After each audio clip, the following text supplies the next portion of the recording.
সুপ্রিয় দর্শক, আপনারা যে যেখান থেকে আমার এই ভিডিওটি দেখতে পারতেছেন, আমি সবাইকে জানাই জাকির কৃষি খামারের পক্ষ থেকে আন্তরিক শুভেচ্ছা এবং অভিনন্দন। আজকে আসলাম একটি ঘাসের জমিতে আপনাদের সঙ্গে দু একটি কথা বলার জন্য। আশা করছি আমার ভিডিওটি না টেনে আপনারা সম্পূর্ণরূপে দেখবেন।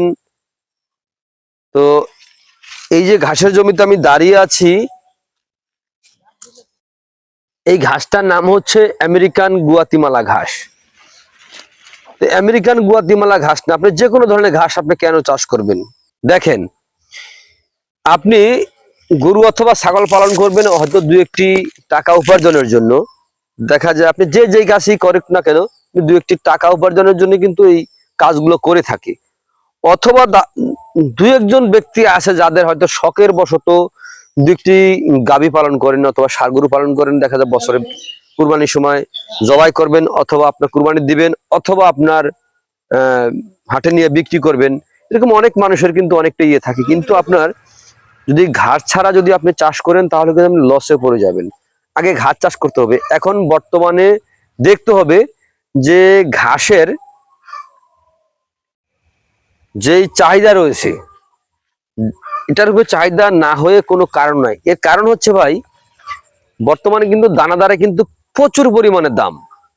তো দানাদারের মাধ্যমে কিন্তু আপনি যদি গবাদি পশু পালন করেন তাহলে কিন্তু আপনি কোনো অবস্থাতেই আপনি লাভবান হতে পারবেন না। আপনার অবশ্যই আগে ঘাস চাষ করতে হবে। আপনার যেই ঘাসই চাষ করেন না কেন, আগে ঘাসের যোগানটা শতভাগ নিশ্চিত করতে হবে যে আপনার গবাদি পশুকে কোনো দানাদার ছাড়া আপনি ঘাসের মাধ্যমে পালন করবেন।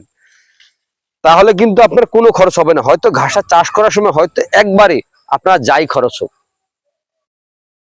একবারে যাই খরচ হোক একবার হবে, দ্বিতীয়বার হবে না। হয়তো 2-5-7 বছরের মধ্যে আর খরচ হবে না, একবারই খরচ হবে।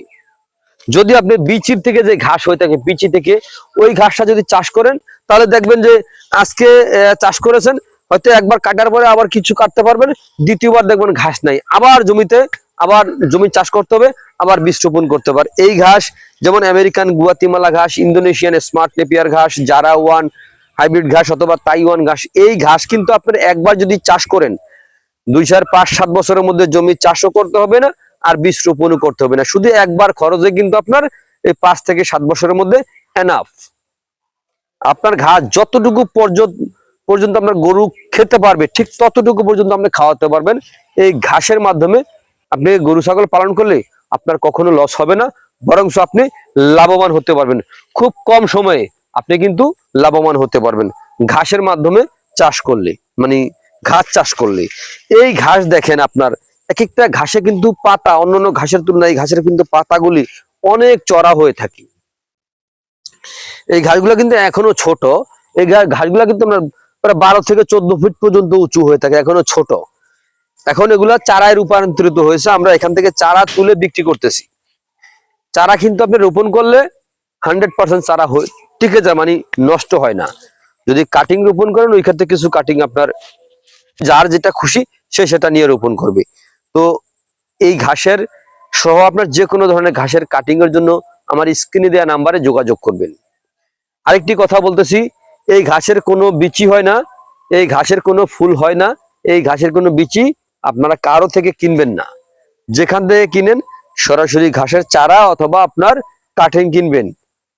তো প্রিয় দর্শক, আপনারা যে যেখান থেকে আমার এই ভিডিওটি দেখতে পাচ্ছেন, যদি আমার ভিডিওটি আপনাদের কাছে ভালো লেগে থাকে তাহলে অবশ্যই আমার চ্যানেলটিকে সাবস্ক্রাইব করে পাশে থাকবেন, আস্তে করে বেল আইকনটি চেপে দিবেন। তো সকলে ভালো থাকবেন, সুস্থ থাকবেন। আল্লাহ হাফেজ।